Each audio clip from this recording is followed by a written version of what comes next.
Assalamualaikum warahmatullahi wabarakatuh. Salam olahraga. Sportif.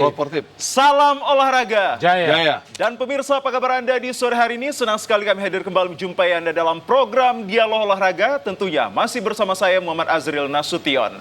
Ya pemirsa, perhelatan ajang olahraga 4 tahunan yang dikenal halayak ramai adalah Pekan Olahraga Nasional atau PON ke-21 telah usai digelar. Sehingga bentuk pertandingan ini adalah kemenangan yang tercipta dari sportivitas dan juga solidaritas tinggi yang tentunya dituangkan dalam sebuah permainan yang matang.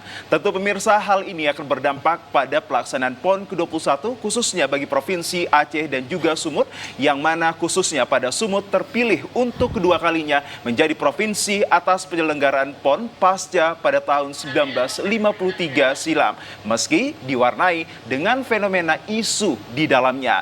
Lantas bagaimanakah akhir dari cerita pelaksanaan PON ke-21 Aceh Sumatera Utara ini, dan seperti apa pengamat olahraga hingga mantan atlet untuk memberikan tinjauan akan perhelatan akbar 4 tahunan ini.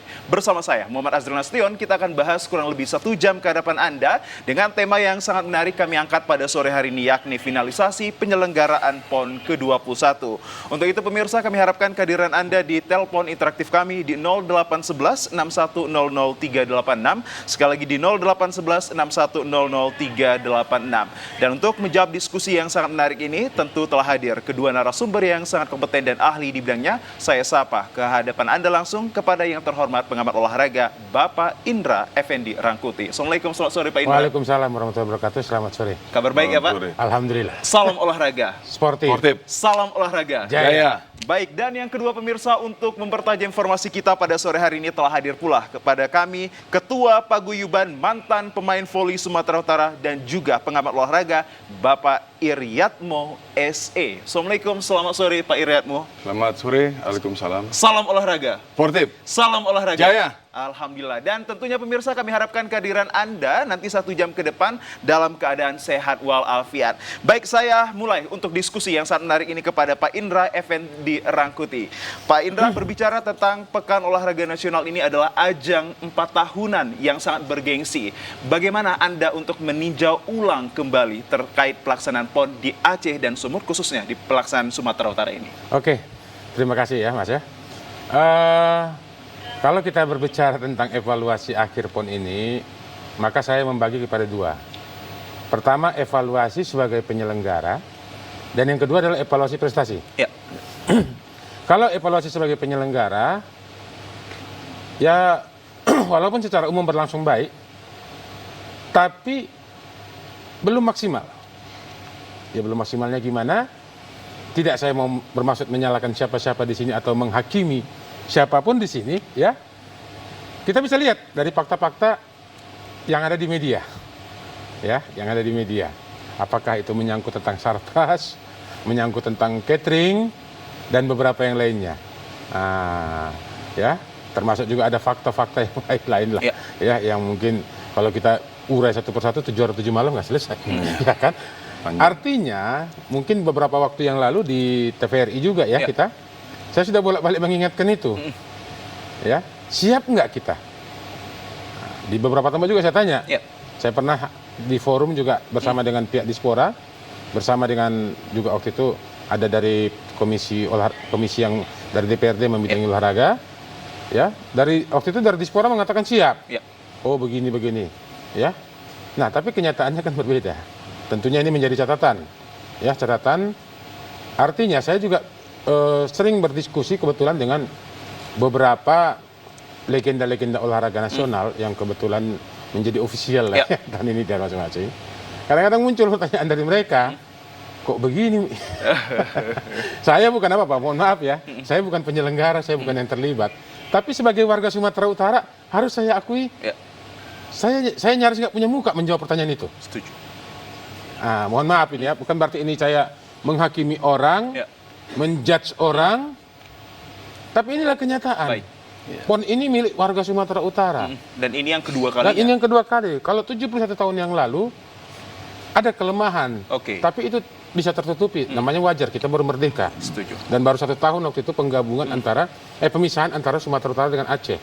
Yang tadinya bergabung di Sumatera Timur, yaitu Aceh dengan Sumatera Utara ya, kemudian terpisah.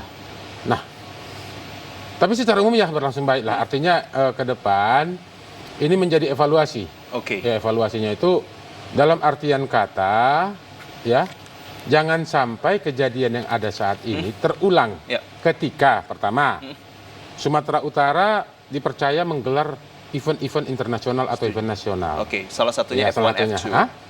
Powerboat Championship. Ya, Powerboat seperti itu. Championship kah, atau ke depan misalnya nanti karena stadion sepak bola kita sudah lumayan bagus saat ini ya, yang akan dipakai untuk pembukaan nanti malam. Misalnya mana tahu dulu ada turnamen resmi FIFA yang pernah diselenggarakan di Medan, itu Marahalim Cup. Oke. Yang itu masuk ke resmi FIFA, tiba-tiba itu digelar lagi, ya, itu sudah sangat layak karena sudah standar FIFA, ya. Tiba-tiba itu nanti digelar lagi, jangan lagi muncul lagi nanti yang kejadian-kejadian seperti ini. Yang kedua, mungkin bagi panitia PON yang akan datang, yang insya Allah kalau dia yang sudah kita ikuti akan menjadi tuan rumah berikutnya adalah Nusa Tenggara Barat dan Nusa Tenggara Timur.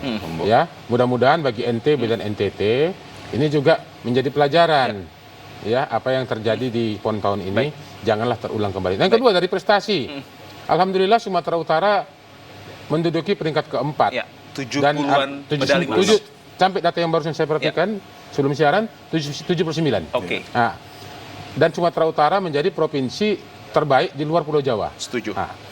Nah, secara umum ini cukup bagus karena kenapa? Melebihi capaian di PON Papua. Ya, tapi bukankah ini tidak mencapai 100 yang Betul, Anda makanya itu katakan tadi. seiring berjalan waktu? Iya. Dia sudah melebihi PON Papua, tapi tidak mencapai target. Ya, yang menentukan target bukan saya, tapi waktu itu ya sudah tahu kita di media. Sumatera Utara menargetkan 100 emas. Artinya dari target kita gagal. Gagal. Pak, ya mohon maaf kalau saya bicarakan fakta yang pahit ini. Ya, ya dari target kita gagal. Ya, karena targetnya 100. Nah, yang dapat 79. Tapi itu pun kita apresiasi ya kepada para atlet yang sudah berjuang, ofisial yang sudah bekerja.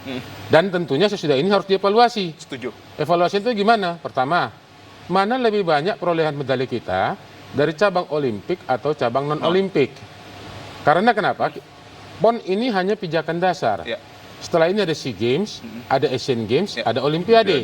Bagaimana prestasi atlet Sumatera Utara di cabang-cabang olimpik yang dipertandingkan di SEA Games, Asian Games dan Olimpiade, ya prestasinya. Ada nggak dampak signifikan? Yang paling pokok, yang bolak-balik saya katakan. 28 tahun Sumatera Utara tidak pernah mengirimkan atlet ke Olimpiade. Bagi saya ini merupakan sebuah hal yang menyedihkan. Sangat miris bagi Sangat warga miris. Sumut, ya? Riau dan Aceh bisa mengirim atletnya ke Olimpiade beberapa kali. Sumatera Utara era Orde Baru terakhir, Hendrik Simangunsong. Saya nggak tahu apakah yang lain merasakan ini sebagai sebuah kejadian yang mengecewakan. Tapi kalau saya sebagai warga Sumatera Utara pecinta olahraga, 28 tahun itu adalah susah saya mengucapkannya. Tapi 28 tahun Sumatera Utara modom di Olimpiade. Pak Indra, apakah dengan yang Anda katakan ini kita menyoroti dua hal, yakni penyelenggara dan juga prestasi ini bentuknya bukan subjektivitas tapi objektif ya Pak? Objektif. Anda juga selaku warga Sumut dan juga pengamat olahraga ini tidak memberikan kritisasi yang tidak sifatnya membangun, tapi ini sifatnya adalah objektivitas. Objektif, karena yang namanya pembinaan olahraga ini kan proses. Dia ini evolusi, bukan revolusi. Setuju. Ya, membina atlet itu nggak bisa kayak sulap. Hari ini dibentuk, maka seminggu lagi akan jadi. Baik. Artinya di sini, inilah menjadi pijakan dasar. Di atletik misalnya, alhamdulillah, saya sempat berkomunikasi dengan beberapa rekan dari PASI. Saya apresiasi, tahun ini luar biasa Sumatera Utara. 6 medali emas. Dan ada adik kita, Nelly Agustin. Ya, Nelly Agustin bisa memecahkan rekor nasional 200 meter untuk PON, dan rekor nasional untuk 200 meter, dan rekor PON, 2 sekaligus. Jarang-jarang ada yang bisa seperti itu.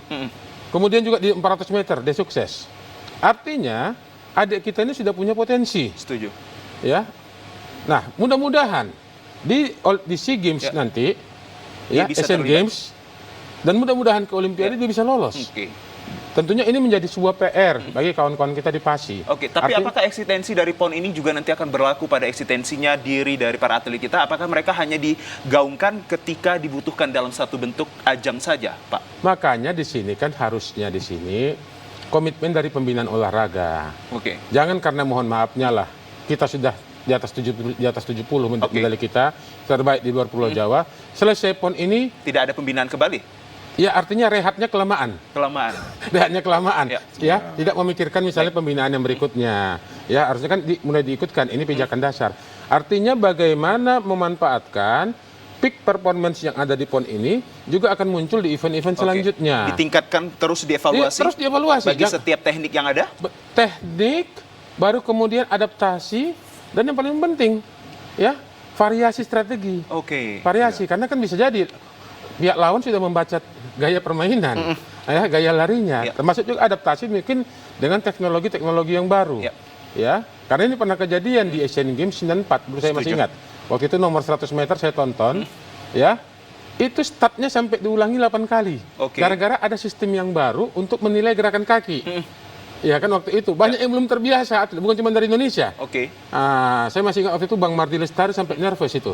Padahal dia diunggulkan meraih emas waktu itu. Dia waktu itu sampai start ketiga masih yakin dia akan merebut emas. Ini 8 kali tentunya.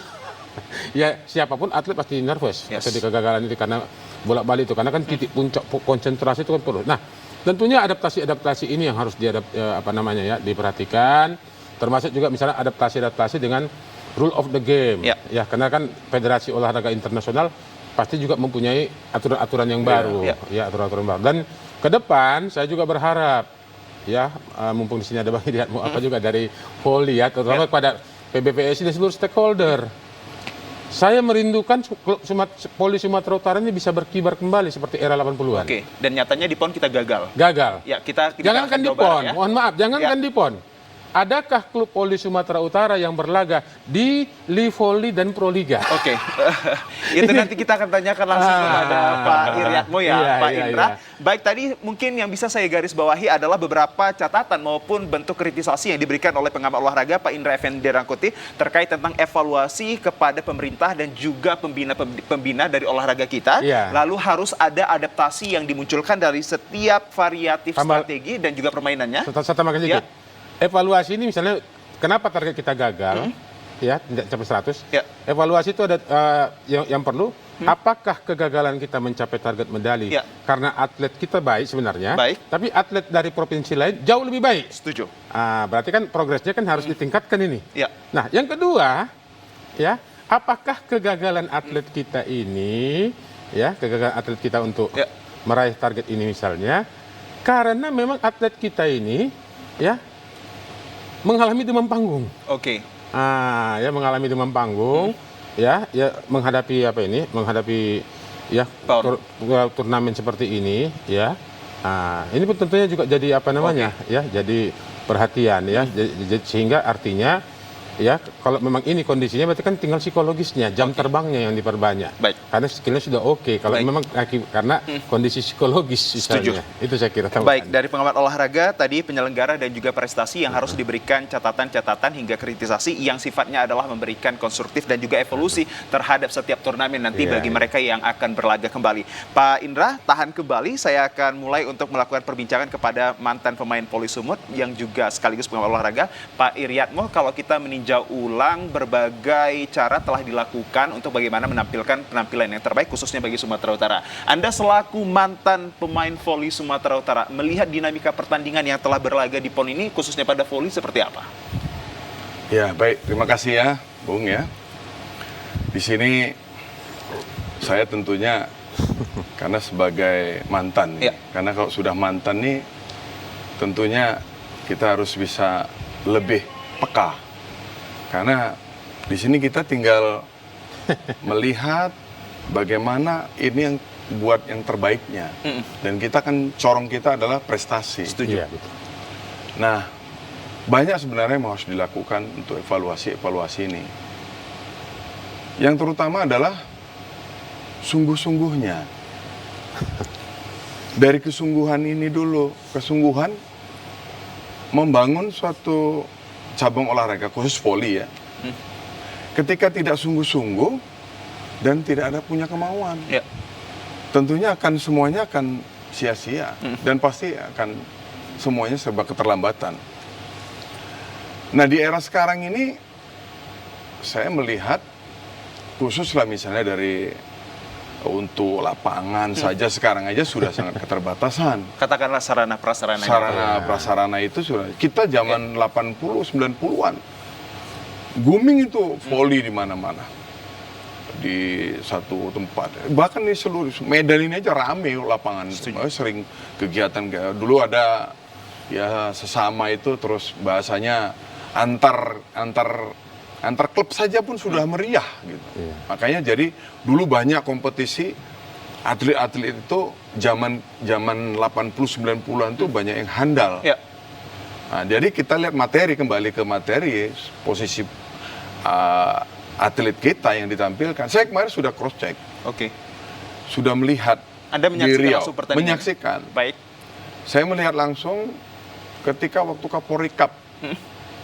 Saya lihat pola materi yang akan mau ditampilkan ini untuk kejuaraan yang eventnya nasional. Kan ini standar nasional. Setuju. Nah, di sini ini PVSI melihatlah. Ya. Ini standar nasional sudah atau belum? Ya, ya.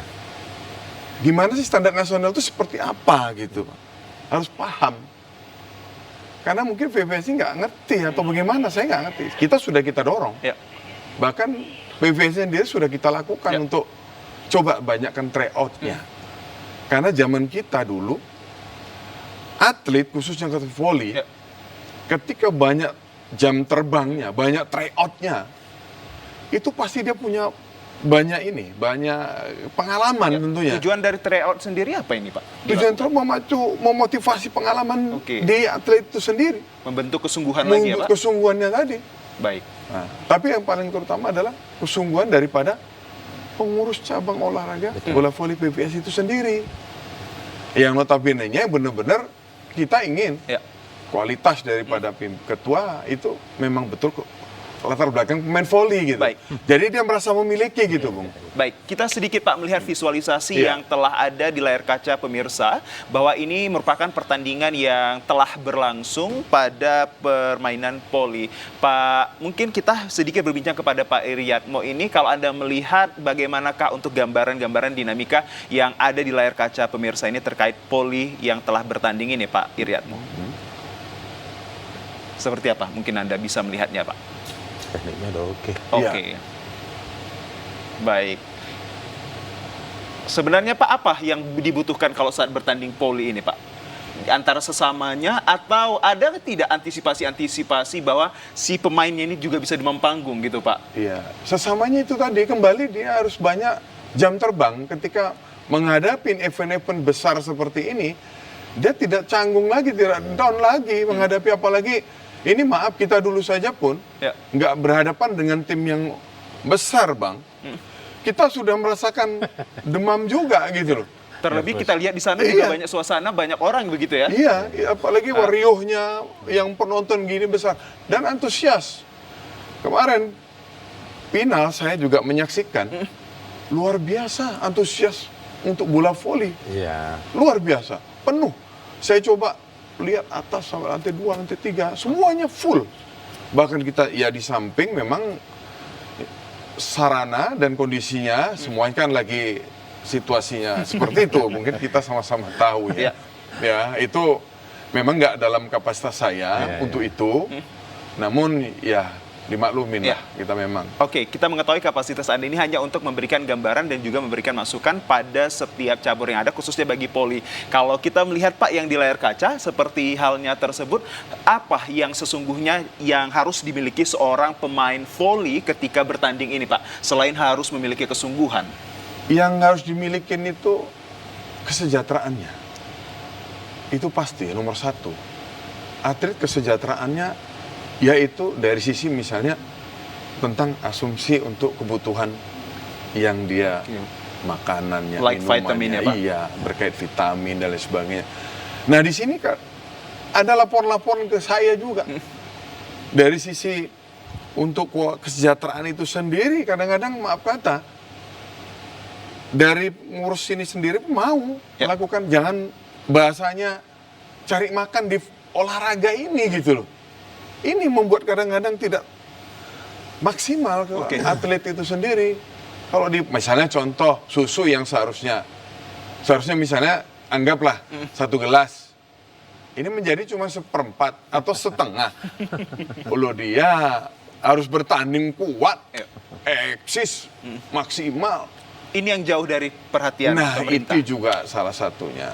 Ini juga perhatian yang makanya kembali ke sungguh-sungguhnya dalam mengelola bagaimana manajemen untuk menjadikan atlet.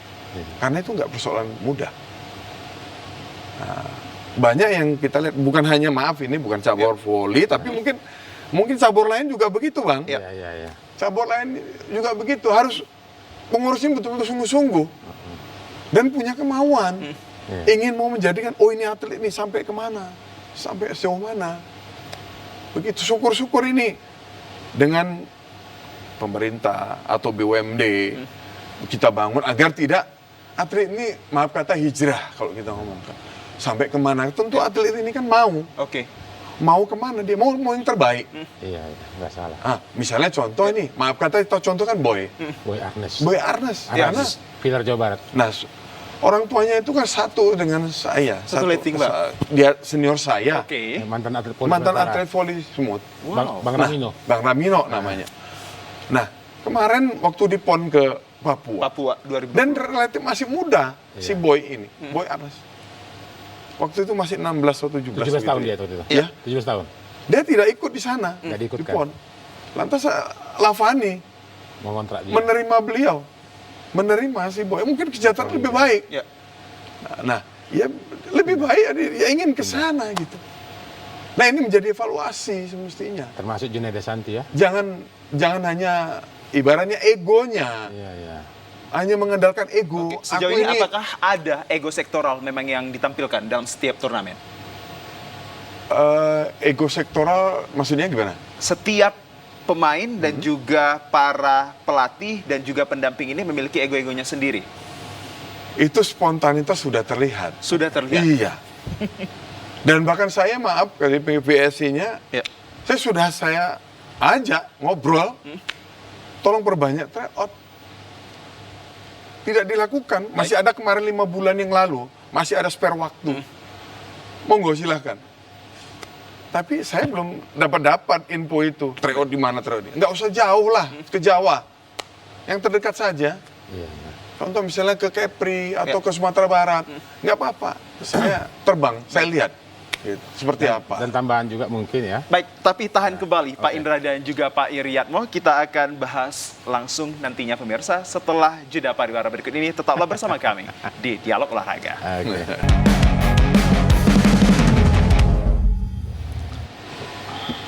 Ya, pemirsa, rekapitulasi pada akhir klasemen untuk pertandingan yang ada di PON ke-21 ini memastikan bahwa Sumatera Utara berada di peringkat keempat. Atas puaskah kita akan peraihan ini? Saya kembali ke pengamat olahraga Pak Indra.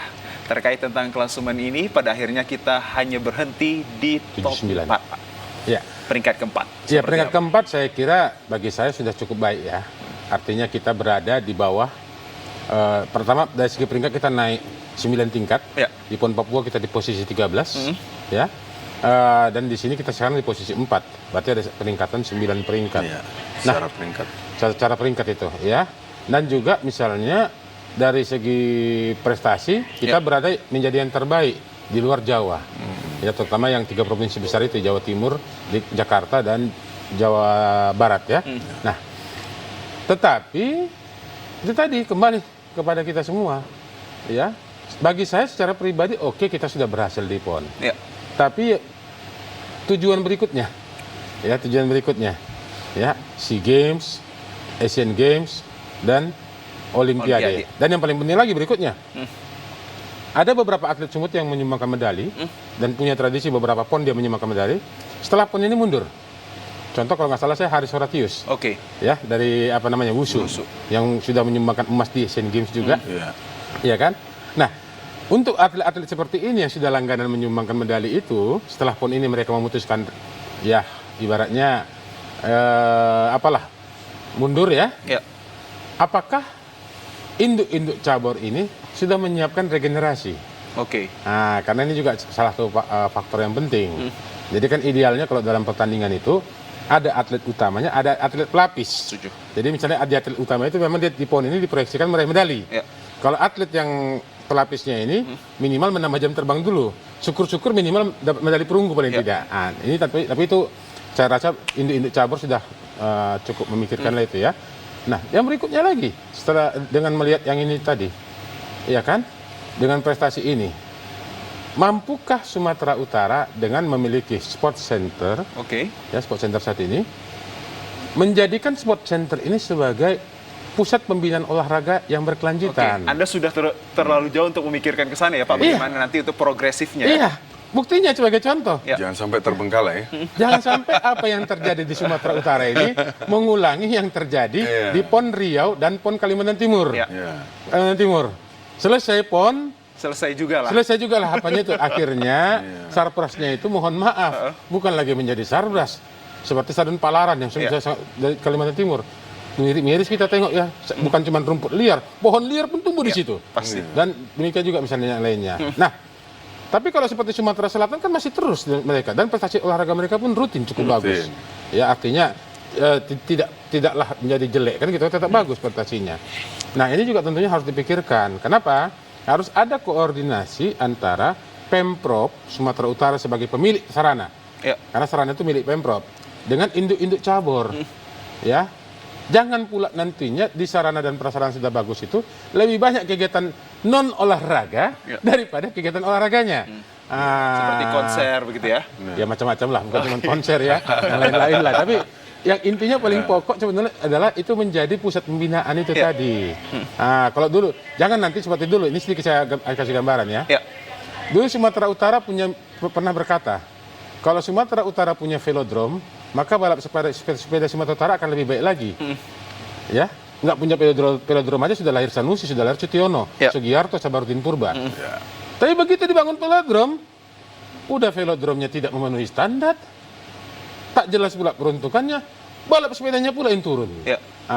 Jadi kan tentunya ini juga ya harus menjadi perhatian kita juga misalnya. Dan untuk voli tadi, saya juga mudah-mudahan setelah PON ini akan ada klub Sumatera Utara yang bisa berlaga di Livoli dan Proliga. Ya, amin. Itu kenapa Sumatera Selatan punya klub yang berlaga di Proliga? Bang Sumsel Babel. Oh maaf, itu ada. Ada yang berlaga di Proliga. Jadi Bang kembali ke kesungguhan tadi. Kesungguhan tadi. Tadi kalau ketika mengsungguh-sungguh ini semua, cabur, induk cabur, pemerintah juga. Ketika ini sungguh-sungguh dan punya kemauan, insya Allah bisa. Jadi ini akan kita punya atlet handal semua. Betul. Makanya ini kan kembali kepada saya bilang seperti yang lalu yang kita sampaikan juga. Yang ngomong bukan Indra Effendi, tapi Undang-Undang Sistem Keolahragaan Nasional. Bahwasanya pembinaan olahraga itu melibatkan pemerintah, KONI, KOI, induk-induk cabur, dan masyarakat. Jadi kalau misalnya contoh Jawa Barat, Bang BJB Tanda Mata punya klub Proliga yang handal. Sumatera Selatan, Bang Sumsel Babel. Apa bedanya BJB Tanda Mata dengan Bang Sumut misalnya? Ya mohon maaf misalnya kan, sama-sama Bang Daerah, Bang DKI, dia juga punya klub Proliga.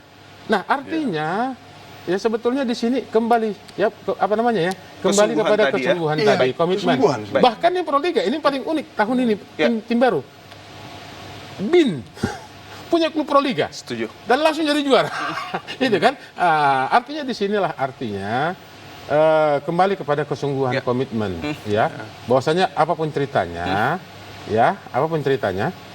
yang namanya atlet itu hanya bisa dimatangkan lewat kompetisi, lewat turnamen. Enggak cukup cuma latihan. Inilah saya kira yang udahlah yang ke belakang-belakang itu kalau dikaji-kaji ya sampai lebaran berpuluh-puluh tahun pun dibahas nggak selesai-selesai. Tapi artinya sekarang saatnya lah kita menata, PON sudah selesai, inilah faktanya, ke depan kita mau apa. Dan inilah akhir dari perjalanan PON, maka seorang pengamat olahraga dan juga mantan atlet poli ini memberikan catatan-catatan maupun evaluasi untuk perbaikan-perbaikan menuju masa depan yang lebih cerah untuk setiap olahraga yang ada, begitu ya Pak Indra. Betul. Pak Indra, nanti juga saya bertanya, juga mewakili dari masyarakat, beberapa kali Anda mengatakan bahwa Sumatera Utara ini tidak kurang dari masyarakat ataupun olahragawan yang berpotensi. Betul. Tapi nanti kita akan tanyakan, coba kita tanyakan kembali kepada mantan pemain voli Pak Iriatmo ini, dinamika maupun gejolak sudah tampak dari penyelenggaraan PON ini. Tadi Anda mengatakan kesungguhan yang harus terbentuk dari setiap insan untuk menyelenggarakan satu bentuk turnamen ini. Anda melihat apa lagi sebenarnya Pak yang minim dari penyelenggaraan ini? Yang minim ya tentunya pastinya kepada seluruh jajaran, lapisan ini semua. Ketika ini kan masyarakat antusias, maka saya kembali ke lihat final itu. Ya. Itu kan satu satu bagaimana grafiknya. Ternyata luar biasa antusiasnya. Ternyata untuk volley saja itu sudah seperti itu, Bung. Makanya sampai saya harus menyaksikan saya untuk final itu, meski bukan Sumatera Utara ya. Tapi kita lihat dari pola, materi dari tim Jabar, tim Jatim, nah, itu semua kita lihat kacamata kita, materi itu sungguh-sungguh. Dan bahkan dari Jawa Timur, ini maaf, Pak Kapoldanya Jawa Timur itu melihat langsung. Hadir kemarin. Datang, Pak Kapolda. Kapolda Jawa Timur hadir. Ya, itu satu, ya berarti artinya sudah motivasi unggul di Jawa Timur. Nah kita bisa. Kemarin saya sudah izin Bang Roni kalau melihat media, lihat kita. Saya support nanti kepada Pak Kapolda untuk membangun ini semua. Iya. Agar kesungguhan kawan-kawan yang semestinya kemarin masih seperempat, setengah, sekarang full. Ya. Nantinya full. Ya, sejauh ini Anda puas dengan perolehan kita berada di klasemen terakhir ini pada peringkat keempat? Untuk peringkat sudah artinya sudah baik. Tapi secara spesifik untuk volley Anda tak puas? Belum puas, karena masih banyak yang harus kita, sebenarnya potensi. Para calon atlet ini banyak yang berpotensi. Hanya di daerah banyak, Sumut luas kok. Nggak hanya di Medan. Binjai, Langkat, sampai ke 33 kota kabupaten. 33 kota itu banyak. Kalau benar-benar masing-masing induk cabornya itu di daerah benar-benar mengelola. Dan seluruhnya aparatur pemerintahannya semua sungguh-sungguh. Sejauh ini apa yang menjadi perbedaan yang Anda lihat Pak dengan pengelolaan yang pada Anda waktunya dan pada saat sekarang waktunya? Ya tentunya berbeda karena berbeda situasi ya. Sekarang ini situasinya seperti ini karena memang kalau terlalu jauh untuk bicara apakah itu anggaran apa dan sebagainya tentu bukan ranah kita, itu pasti. Tapi saya pribadi, saya sebagai ketua paguyuban mantan Poli Sumut, pemain bola voli Sumut, saya bersama rekan-rekan mantan ini, bahkan kita akan sudah memberikan satu contoh nih. Contoh ada 2 lapangan sudah kita buat. Nah itu nanti akan kita bangun programnya. Sudah ada 2 Bang, lapangan putra dan putri. Itu untuk Medan dan sekitarnya kita akan buat latihan voli di situ. Dan itu masih lapangan standar, belum indoor, belum standar lapangan. Artinya kita kurang wadah untuk seperti cabur voli ini Pak? Kurang, karena untuk lapangan saja sudah masih ini. Karena saya lihat atlet yang untuk PON ini kemarin masih pindah-pindah, nggak menetap ini. Lapangan pun nggak punya. Ya, jadi makanya dari sisi fisiologinya, dari atlet itu juga sudah terganggu kan pasti. Kalau pemusatan latihan yang ada di daerah, Anda melihatnya sudah berjalan dengan baik? Masih jauh belum. Masih jauh juga? Masih jauh. Masih sangat jauh. Maka ini banyak harus, ya inilah evaluasi. Makanya saya modal dasar adalah tidak hanya karena kita volley ya, untuk cabur yang induk yang lain juga. Kita harapkan sungguh-sungguh benar. Jangan memanfaatkan di cabur itu sendiri. Mungkin ada, ya katakanlah kesejahteraan atlet di situ dikelola lagi, marap di situ. Wah ini kan jadi satu gangguan, kendala dengan atlet itu sendiri. Ini ya, karena oknum sih, ini oknum sebenarnya, perilaku oknum-oknum. Baik, terima kasih Pak Iri Yatmo dan juga Pak Indra. Kalau tadi berbicara tentang potensi atlet maupun olahragawan di Sumatera Utara, kita ini tidak kurang. Tapi mengapa kita kurang saat mempertandingkan untuk meraih medali, khususnya medali emas? Sesaat lagi pemirsa, kami akan tatarkan.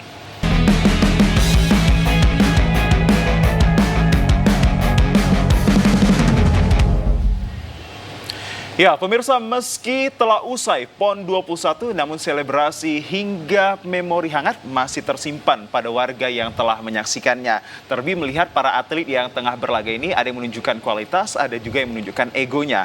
Saya kembali kepada Pak Indra Rangkuti selaku pengamat olahraga ini. Berbicara tentang atlet khususnya Sumatera Utara ini, Anda sering mengatakan di berbagai media bahwa kita tidak kekurangan akan hal tersebut. Namun nyatanya, Pak Indra, saya harus untuk tegas mengatakan kita kurang maksimal sehingga berada di peringkat keempat untuk klasemen akhir ini. Apa yang menjadi penyebabnya? Seperti yang saya katakan dalam beberapa pertemuan, termasuk di TVRI, kita punya mutiara-mutiara terpendam. Tapi kalau mutiara ini tidak diolah, tidak disepuh, dia akan tetap menjadi mutiara mentah. Nah, artinya bakat-bakat dan potensi ini, kalau tidak diolah dengan baik, tidak dibina dengan baik, dia hanya akan berhenti hanya sebagai sekedar bakat. Ya. Bukan menjadi sebuah potensi yang sudah maksimal.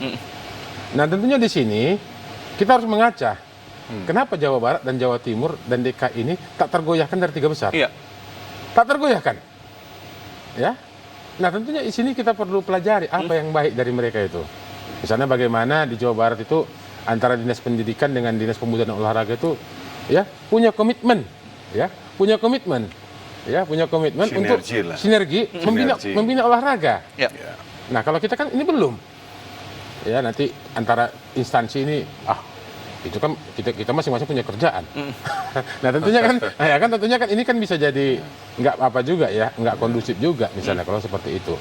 Nah, yang berikutnya ya, kita punya nggak talent scout ya, talent scout yang bisa melihat bakat terpendam dari seorang atlet potensi ya yang belum maksimal dan dia bisa maksimalkan. Bukankah di sekolah ada, Pak, untuk hal tersebut? Pelatih ada. Ya. Tapi kalau untuk seseorang yang memiliki naluri tajam melihat bakat atlet, itu berdasarkan pengalaman dan intuisi. Bukan berarti paranormal ya. Contoh lah. Beberapa waktu lalu TVRI kan menghadirkan Bang Samsul Anwar Harahap di masa lalu. Ya.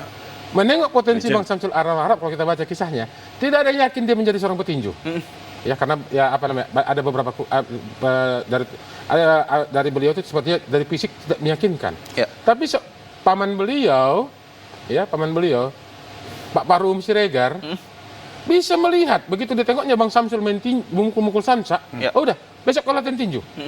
Tapi aku nggak bisa, kan fisikku nggak memadai. Kalau kau mau gunung pun bisa kita pindahkan katanya. Dan ternyata betul, dia olah dengan baik. Ya, kemauan yang tinggi. Punya kemauan yang tinggi dan pelatih punya naluri tajam untuk melihat.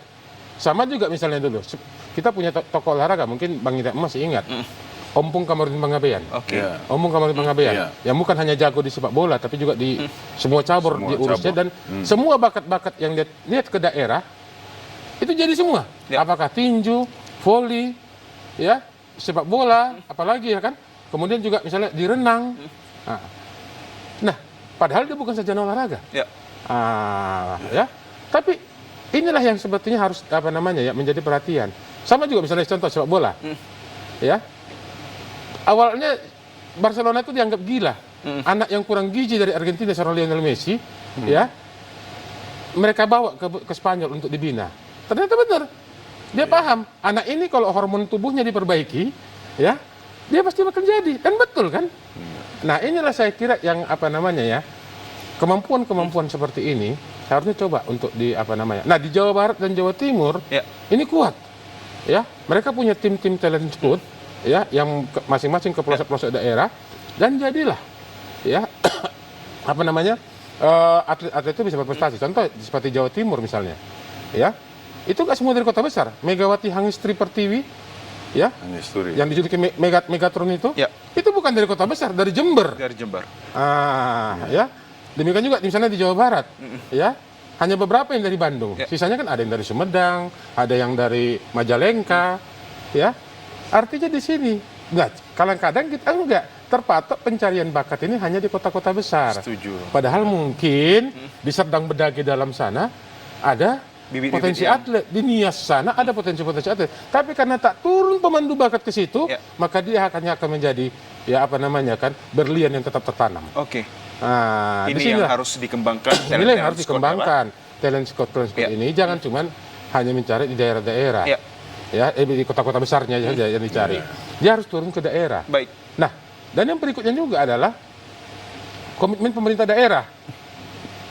Kalau dulu kejuaraan Polri itu mungkin apa? Ya. Bukan cuma di Medan, Siantar ada, Ada. di Sidimpuan ada, ya, dan juga di beberapa tempat ada. Ya. Ya selain tentunya yang paling puncak di Medan ya, ada Piala Waspada dulu Bang ya, Ya, ada Piala Waspada. Pertamina, ada Piala Kapolri. Ya. Nah, artinya di sini ini harus jadi sinergis, satu kesatuan. Ya. Nah, kalau sudah ada bakat-bakat yang potensial ini, dibinalah dengan baik. Ya. Perhatikan masa depannya. Benar.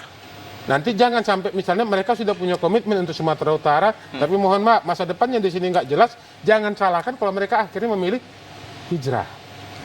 Pindah ke daerah. Nah, saya kemarin miris. Ya.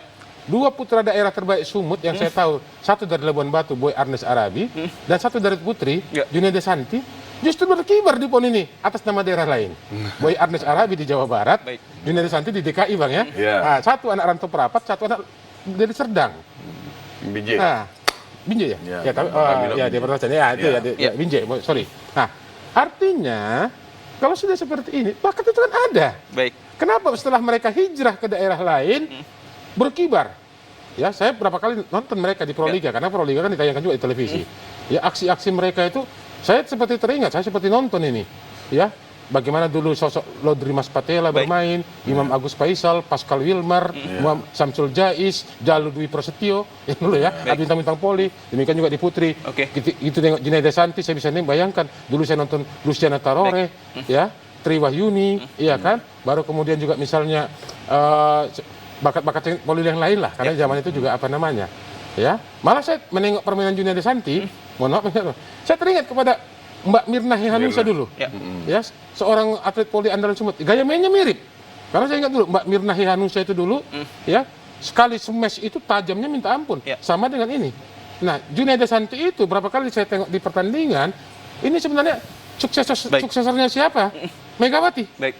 Tapi sayang, dia tidak membawa nama Sumatera Utara. Baik, itu dia menjadi catatan dari seorang pengamat olahraga. Iya, iya. Begitu terkait tentang penyelenggara, prestasi dan juga keberadaan atlet ini yang harusnya untuk diperhatikan kembali, Iya. khususnya di Sumatera Utara. Saya kembali ke Pak Iriatmo, kalau beberapa catatan sudah dilontarkan dari pengamat olahraga, kalau Anda sendiri khususnya bagi rekan-rekan kita yang sesama mantan atlet Poli ini, mereka miris terhadap apa lagi nih Pak dari setiap ajang yang ada khususnya pada PON ini? Apa yang mereka tuangkan kembali?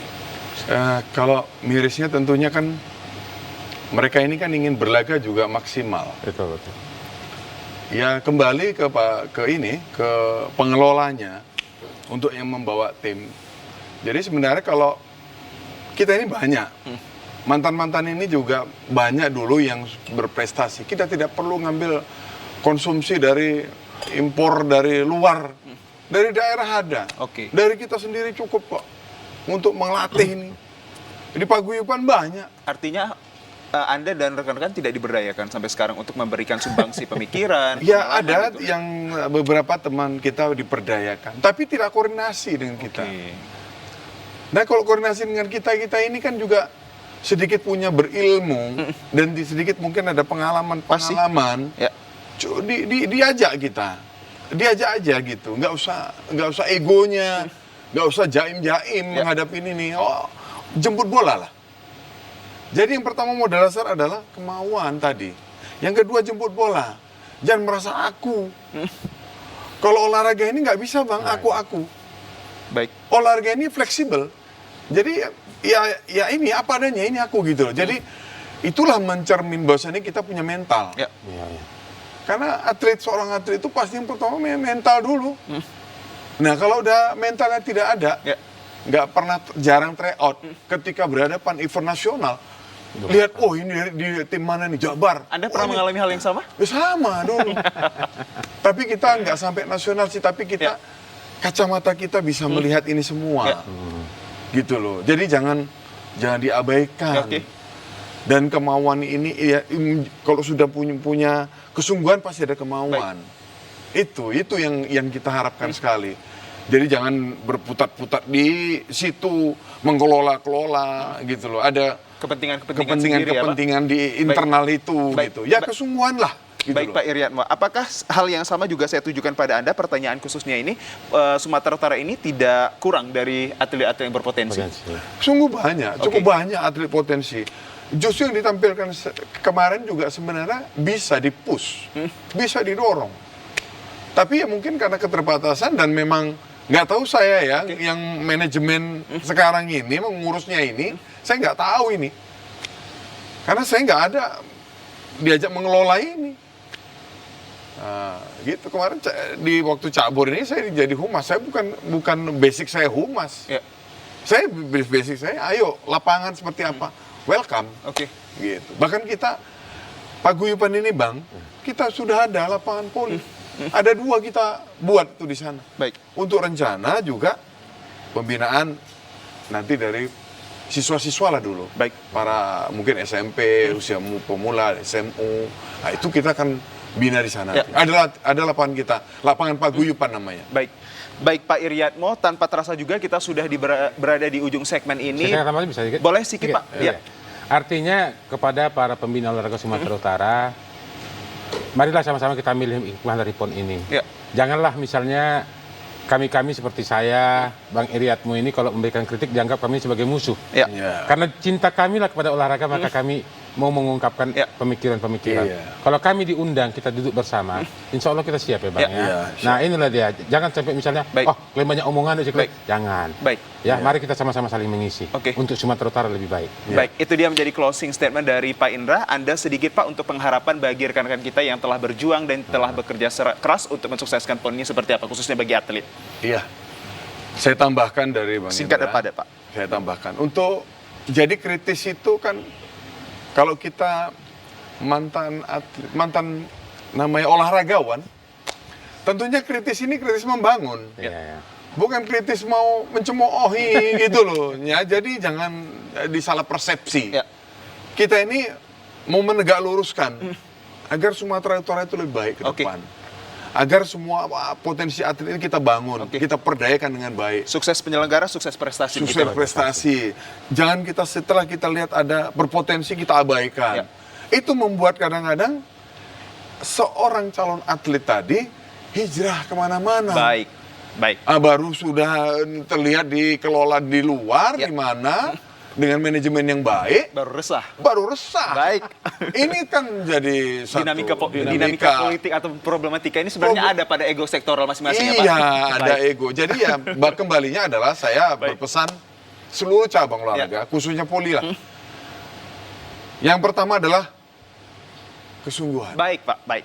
Setelah kesungguhan, pasti ada kemauan. Baik, terima kasih. Nah, gitu. Oke, mungkin Baik. itu saja. Baik, kami ucapkan terima kasih atas kehadiran pengamat olahraga Bapak Indra Effendi Rangkuti dan juga disusul dengan Pak Iriatmo SE selaku Ketua Paguyuban mantan pemain voli Sumatera Utara yang juga sekaligus pengamat olahraga telah berbagi informasi sangat menarik dalam finalisasi penyelenggaraan PON ke-21 pada program Markombor. Semoga ini memberikan ruang diskusi yang menarik dan sifatnya konstruktif, tidak kritisasi yang negatif. Begitu ya Pak Indra dan juga Pak Iriatmo. Pemirsa, demikian yang dapat kami sampaikan dalam program Dialog Olahraga edisi hari Jumat, khususnya pada hari ini, yakni 20 September 2024. Akhir kata, saya Muhammad Azril Nasution mengucapkan selamat sore dan sampai jumpa.